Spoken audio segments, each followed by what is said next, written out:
A detail component is a two-dimensional entity that can be inserted into a Revit project to look like its three-dimensional counterpart. In this exercise, what we're going to do is we're going to place a 2x6 down here at the bottom of our wall, and it's going to be supporting this main wall going on up to our roof. How this is going to work, underneath the Annotate tab on the ribbon, move over and then click on the little arrow next to the word component. Make sure that Detail Component is highlighted. We will ultimately be using a repeating detail component as well, but for this instance, just select on Detail Component. Once you do that, take a look underneath Properties over here on the side. When you do, you'll notice that the only ones that are currently loaded into this project, and you can see that by clicking on the picture, is brick, as well as this W wide flange section, which is a steel beam size.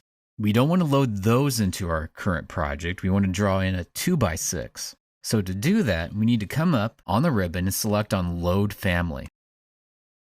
Double-click on the little folder next to Detail Items. Each one of these is a different division with its own set of detail components inside of it. There are hundreds of different detail components that we can choose from. In this case, we want to do 2x6s, which are made out of wood, so we'll open up the folder for Division 6, Wood and Plastic. 061100, wood framing's next. And now we're going to choose Nominal Cut Lumber Section because this is a section view. And nominal cut lumber, that's the kind of boards that you would buy and be actually building with out at your job site. So select on Nominal Cut Lumber Section and click on Open. When you do that, you'll have a choice of different wood sizes here on the list. In this case, click where you see 2x6 listed, and it's going to drop in a 2x6 board into our project. And that board will be 5.5 inches by 1.5 inches in size. That's the size of that board after it went through the milling process. Click on OK. There's the board. If we hit the space bar before even clicking to place it, we'll be able to rotate this around. Once it's rotated into this rough position, click right in this location.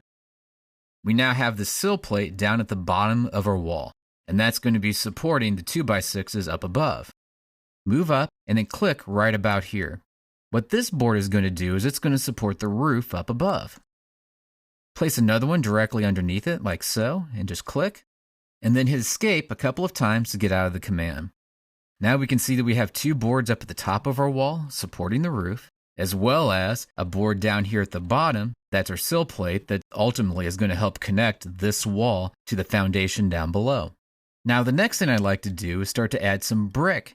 To do that, we could come up here to Components, select on Brick, and then start clicking individually, one brick at a time. Or in this case, what we're actually looking at here is the bottom of the wall, and this is made out of CMU block. And click one CMU block spot at a time.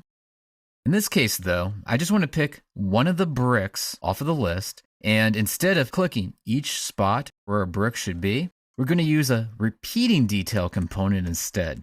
So choose Repeating Detail in Brick, move down here and click in this location. Now move straight up. When you do, you're going to see this brick is going to follow wherever your cursor goes on the screen.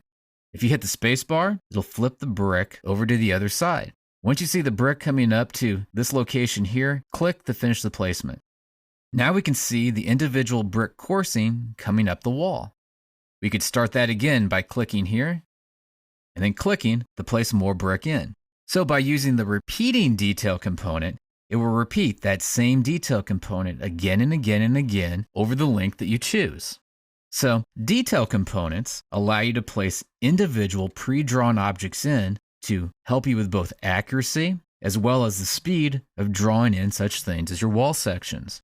Repeating detail components do the same thing. In fact, they place in a detail component just like these, except it repeats that detail component again and again and again along the path of your choosing.